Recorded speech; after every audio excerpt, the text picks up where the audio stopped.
ای دوستان ای دوستان، دولت و امکانت باشد، بر هزاران سمند میدانت باشد، منزلی بهشت و کاروانت باشد. ای اول تو قدر پدر را بدان،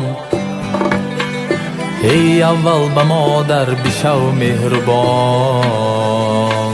زیب و زینت بهتر نیست از والدینت، مال و دولت بهتر نیست از والدینت، حشمت بهتر نیست از والدینت، معیشت بهتر نیست از والدینت. ای اول تو قدر پدر را بدان، ای اول به مادر بشو مهربان.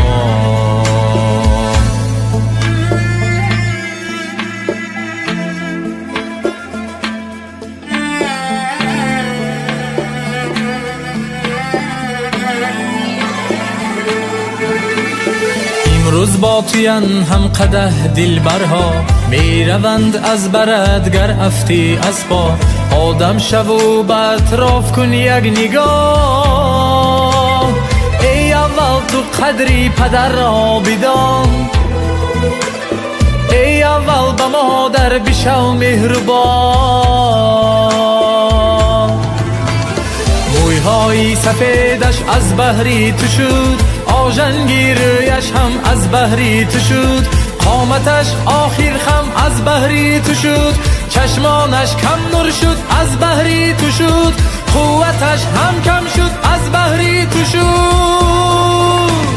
ای اول تو قدری پدر را بدان، ای اول به مادر بشو مهربان.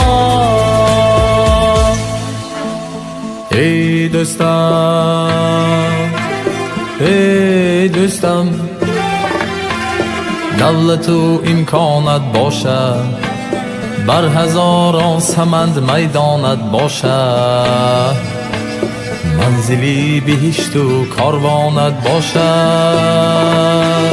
ای اول تو قدری پدر را بدان، ای اول به مادر بشو مهربان.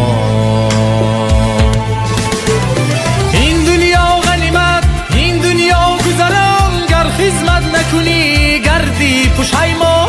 هوشیار باش و یک سو کارهایت بمان، ای اول تو قدری پدر را بدان، ای اول به مادر بشو مهربان.